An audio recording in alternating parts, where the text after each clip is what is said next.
In this lesson, we are going back to transitions and we're going to be showing you exactly how to create a light flare transition in Premiere Pro. So as you can see, I got these two clips lined up, both these two time lapses, and they just go from one clip to the next. But since all the lights and the fast motion, it's going to be beautiful if we add a light flare in here. So if you don't know how to get light flares or create light flares, I'm going to give you a free resource to do that. You can come to motionarray.com, create an account. You can create a free account. You do not have to pay at all. If you come to videos and you go ahead and click motion graphics, you can come check this box called overlays. All right. And you'll see a variety of different overlays that you can use on your project. You could use fire, for example. You could use smoke. But we also can just search here for light flare. Okay. And as you can see here, there's a lot of these different optics packs or light flares. Some people call them burn transitions.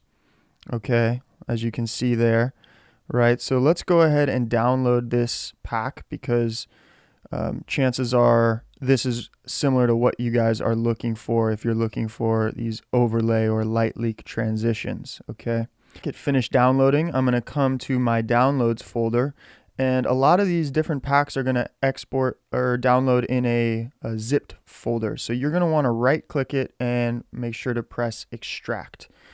Now once we press extract, these burn transitions will show up as kind of these video files. All right, so we can take all of these video files and just go ahead and simply drag and drop them straight into Premiere Pro.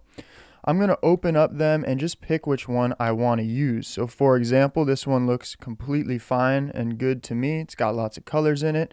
So I'm going to drag it over both of my clips. Now, what can be kind of confusing is, it turns into this solid video, and we want it to, just be on top of both of the videos, right? So we want to make sure that we click on it. We can come up to effects controls, and what we want to do is change the blend mode. So I'm going to change the blend mode to screen, and what that's going to do is it's going to show both of these clips below it, all right? The other thing that I can do is I can change the opacity. I'm going to hover my cursor directly in between both of the clips, and I'm going to set the opacity there to 100. Now I'm going to go a few frames to the left, 4 or 5, and I'm going to set my opacity to 0. And I'm going to do the same thing to the right, so just 4 to 5 frames, and go ahead and set my opacity here to 0. Now if we watch this clip, you guys can see that it added a burn light flare transition to both of these clips. So that is how you add a light flare transition, and feel free to play around with this. If you want, for example, we don't have to add a blend mode, and it will still work. We could set the middle point to an opacity of 80, for example.